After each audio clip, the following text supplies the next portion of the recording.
Are you tired? I mean, truly, bone-deep tired. Not just from a lack of sleep, but from the relentless grinding pace of modern life. You're running.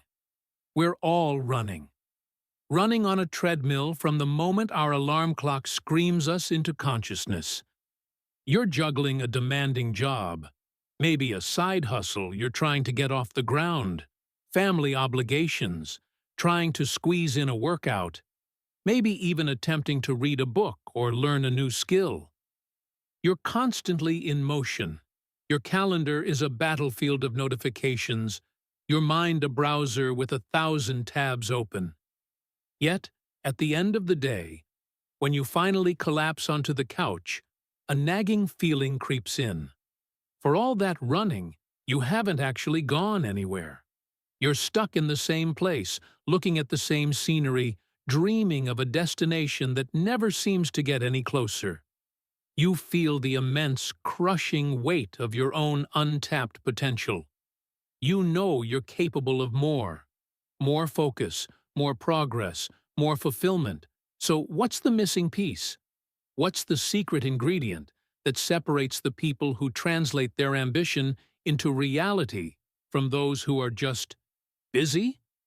The answer is one of the most misunderstood and misused words in the English language: discipline. But not the kind your drill sergeant grandfather talked about. We're talking about a new kind of discipline, a modern system designed for the chaos of the 21st century. This isn't about willpower or brute force, it's about having a blueprint. And today, I'm going to give you that blueprint. But before we dive in and architect your new life, I need you to do something crucial. If you are ready to stop running on that treadmill and start building real momentum towards your goals, then hit that like button right now. Leave a comment below telling me the one goal you're struggling to be disciplined with. And most importantly, subscribe to AudioBook Bites and turn on notifications. Because what we're starting today is a journey, and you won't want to miss the next step. This channel is your dedicated resource for the world's most powerful ideas, distilled into actionable intelligence. Subscribing is your first act of pre-commitment to a better future. Do it now. Let's begin. First, we need to demolish the very foundation of why you've failed at discipline in the past. We need to talk about the myth of overnight transformation, the illusion of perfection that our culture sells us every single day. Let's start with a classic American tradition: the New Year's resolution. Picture the scene. It's January 2nd. The gym is packed. You can barely find an empty locker. Every treadmill is taken. Every weight rack is swarmed with bright-eyed, optimistic people in brand-new workout gear, all fueled by the promise of a new year, new me. They're going all in. 2-hour workouts, 7 days a week. They've sworn off every carb known to man. They are the picture of motivation. Now, fast forward to mid-February. What do you see? The same gym, but now it's a ghost town. The treadmills are empty. The weight racks are collecting dust. The passionate fire of January has dwindled to a cold, forgotten ember. Sound familiar? This cycle isn't a result of personal failure. It's a result of a fundamentally flawed strategy. The all-or-nothing approach to discipline is a setup for guaranteed failure. We believe that to be disciplined, we have to be perfect. One missed workout, one slice of pizza, one day of procrastination, and we throw in the towel completely. Well, I blew my diet. Might as well eat the whole box of donuts. I missed one day at the gym. I'll just start again next week, or next month, or next year. This perfectionist myth is the single most destructive force working against your long-term goals. Compounding this problem is what I call the highlight reel effect. Open your phone right now. Scroll through Instagram, through LinkedIn. What do you see? You see the triumphant CEO ringing the opening bell on Wall Street, not the 10 years of ramen noodles and sleepless nights in a garage that got him there. You see the athlete holding a championship trophy, not the thousands of 5 a.m. practices and devastating injuries she endured. You see the overnight success stories, the perfectly curated images of flawless execution and effortless victory.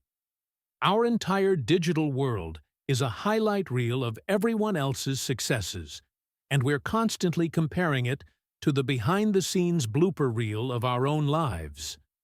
This creates an impossible standard. We see the result, but we don't see the messy, grinding, often boring process. And because we don't see the process, we assume it doesn't exist. We assume that successful people have some magical reservoir of willpower that we lack. This is a lie. They don't have more willpower. They have a better system. They understand that discipline isn't about one heroic leap. It's about thousands of small, unsexy, consistent steps. So why do we keep falling into this trap? It's not your fault. It's your brain's fault. Our brains are fundamentally lazy. For millennia, the human brain evolved with one primary directive: conserve energy. Energy was scarce, and survival depended on being as efficient as possible. Your brain is not designed for radical, sudden change. It's designed for stability and predictability. When you try to force a massive, abrupt change, like going from a sedentary lifestyle to working out 2 hours a day, your brain's ancient survival circuits sound the alarm. It perceives this as a threat, a massive and unsustainable drain on resources. Think of your brain like an old computer operating system, say Windows 95. And your new habit is a massive, complex piece of 2025 software. If you try to just force the installation, what happens? The system freezes. It crashes. It rejects the new software because it's too much, too soon. To install an upgrade, you have to do it in small, manageable patches. You have to bypass the brain's resistance, not try to overpower it. The myth of discipline tells you to use brute force. The reality of discipline is that it's a game of strategy, not strength. It's about outsmarting your own internal resistance.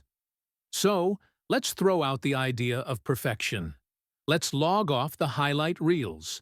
Let's agree to work with our brain's nature, not against it. That is the first and most critical step in building the blueprint. Now that we've cleared the debris of old myths, we can lay a new foundation. This is the most important part of the entire blueprint, because without it, any tool or technique I give you will eventually fail. We have to architect your mindset for success. It all starts with 2 simple words that will fundamentally change your relationship with every single task in your life. Shifting from "I have to" "I get to." Let's be honest. How often does your internal monologue sound like a list of chores?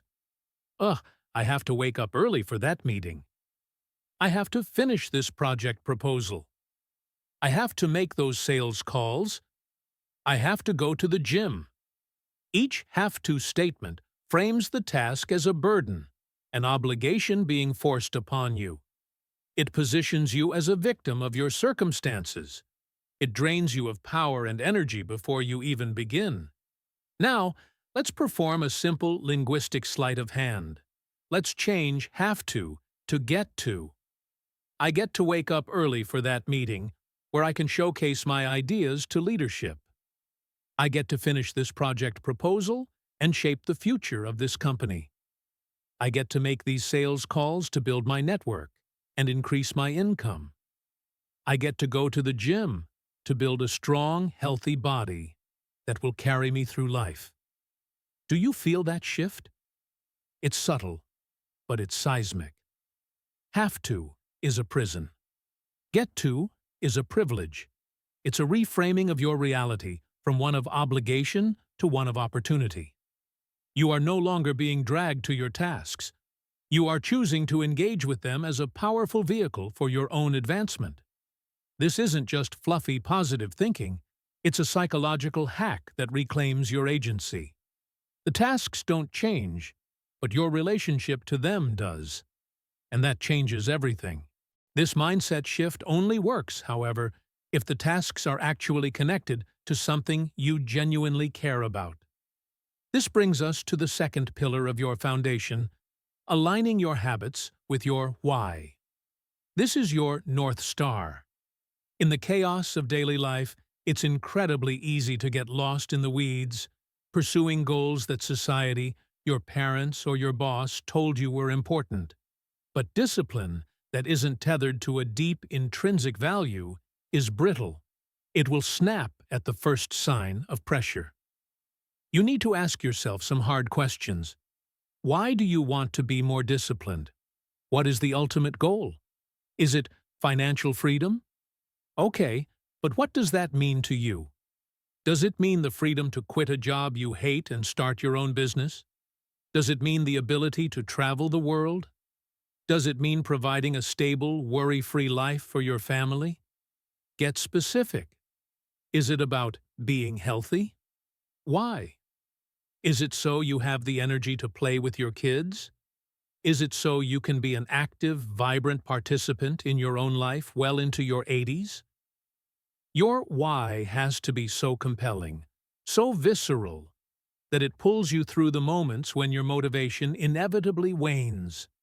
Discipline is the vehicle, but your why is the destination and the fuel.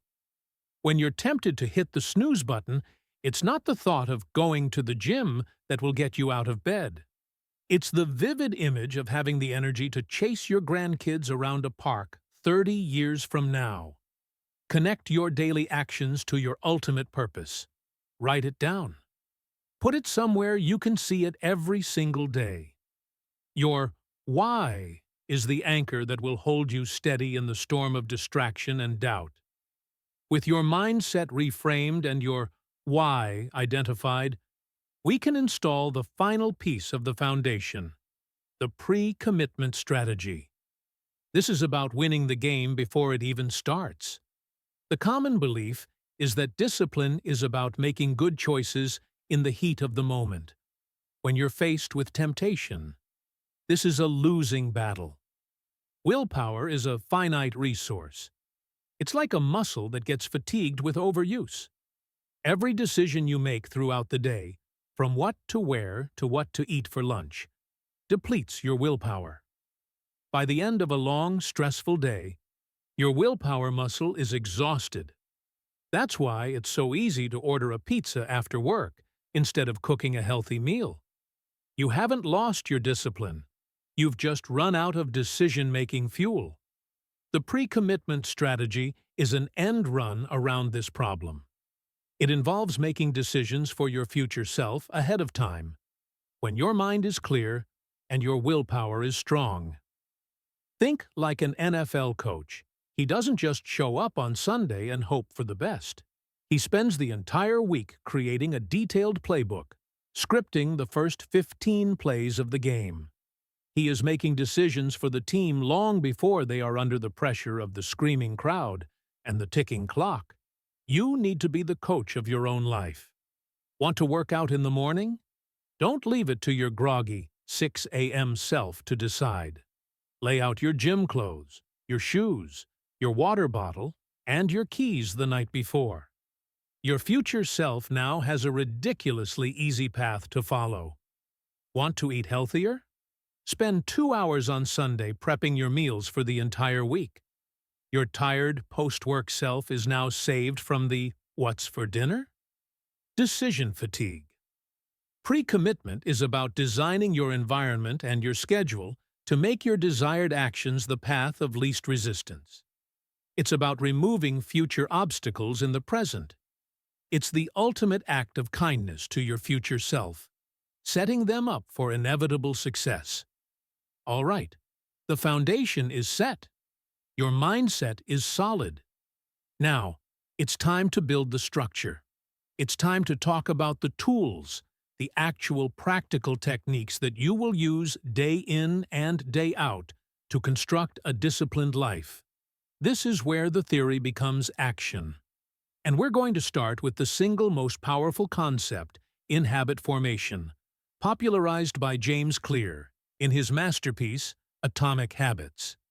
It's called the 2-minute rule. The rule is simple.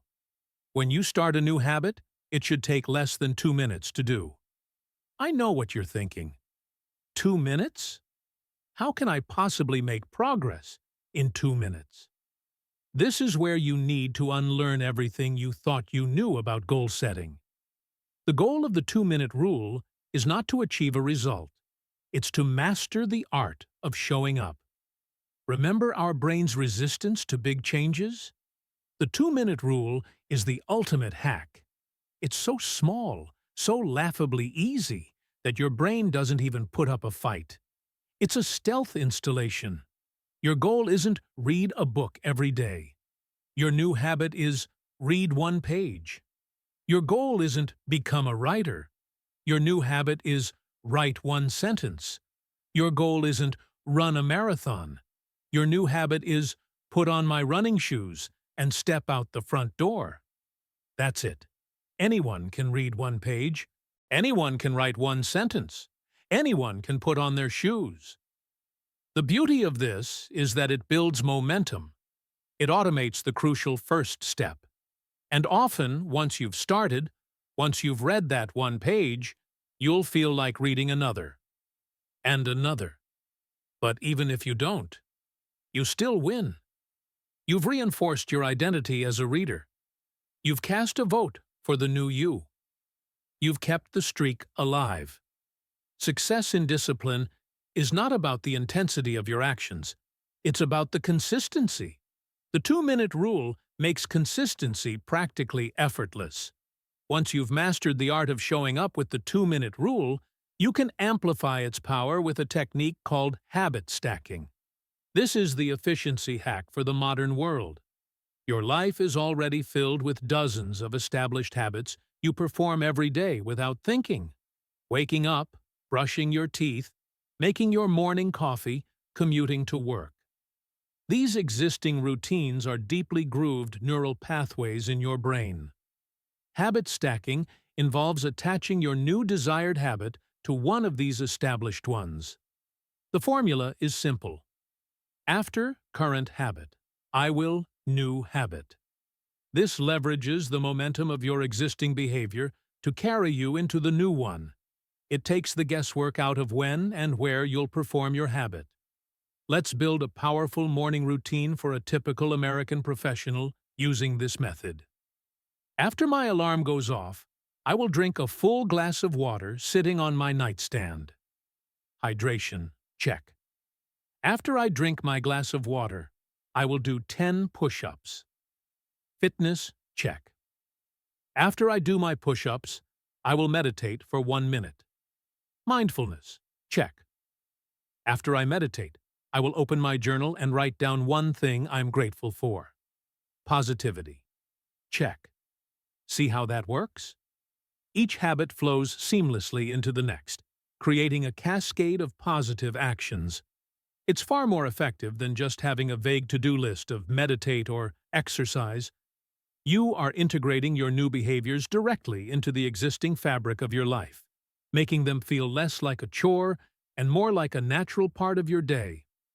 Find the anchor points in your day: your morning coffee, your lunch break, the moment you walk in the door after work, and stack a new 2-minute habit onto it. These tools, the 2-minute rule and habit stacking, are incredibly effective.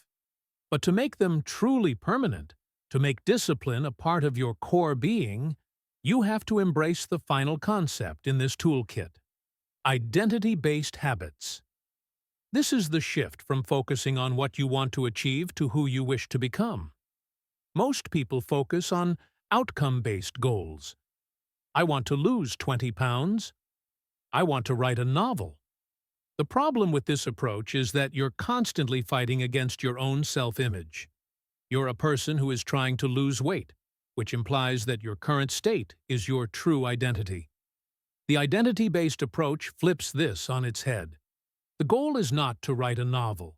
The goal is to become a writer. The goal is not to run a marathon. The goal is to become a runner.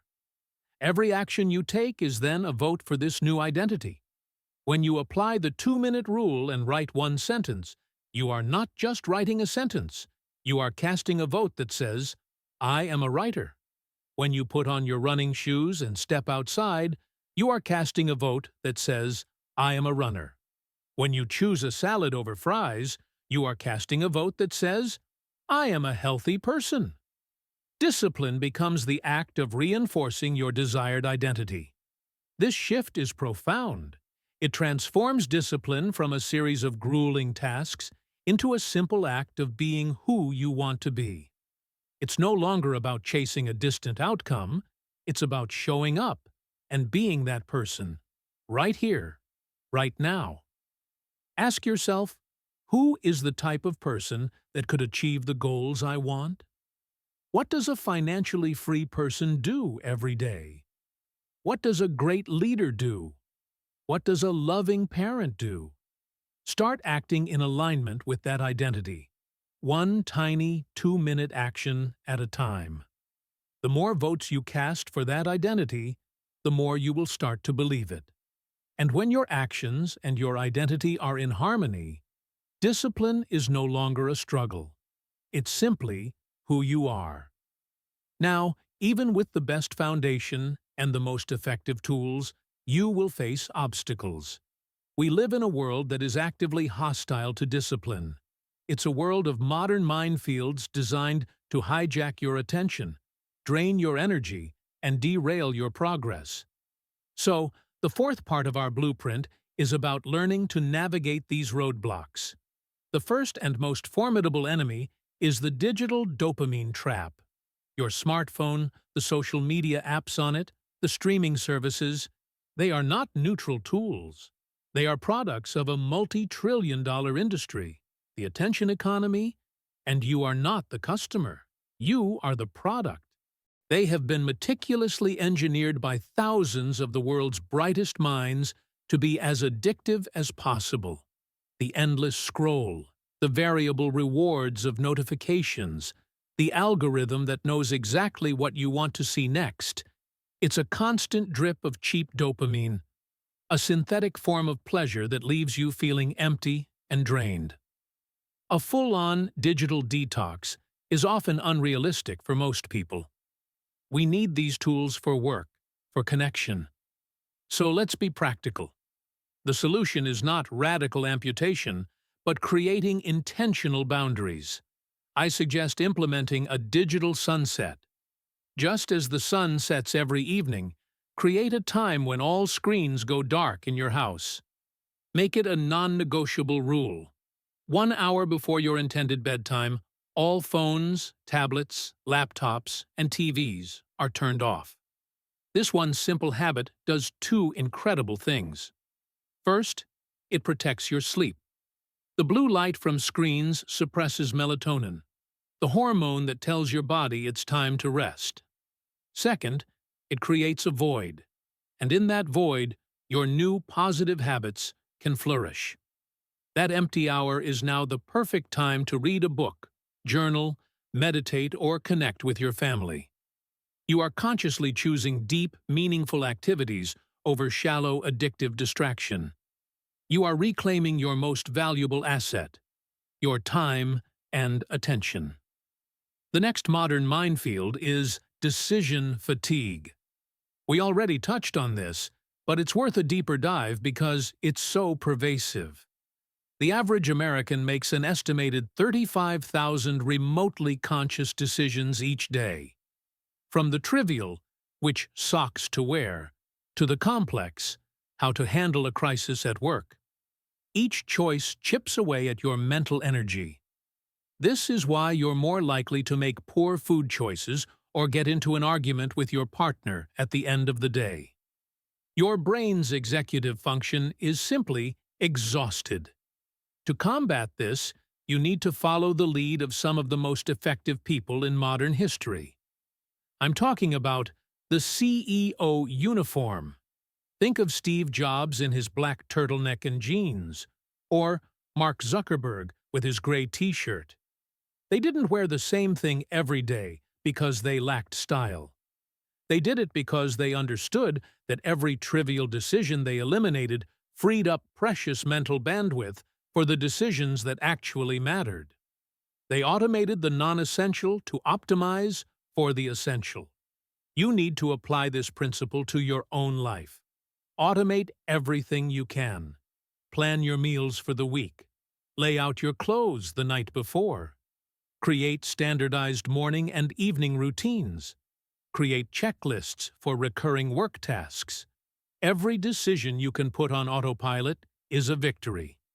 It's one less withdrawal from your willpower account, leaving you with more mental energy to tackle your most important work, to be present with your family, and to make wise choices when temptation strikes.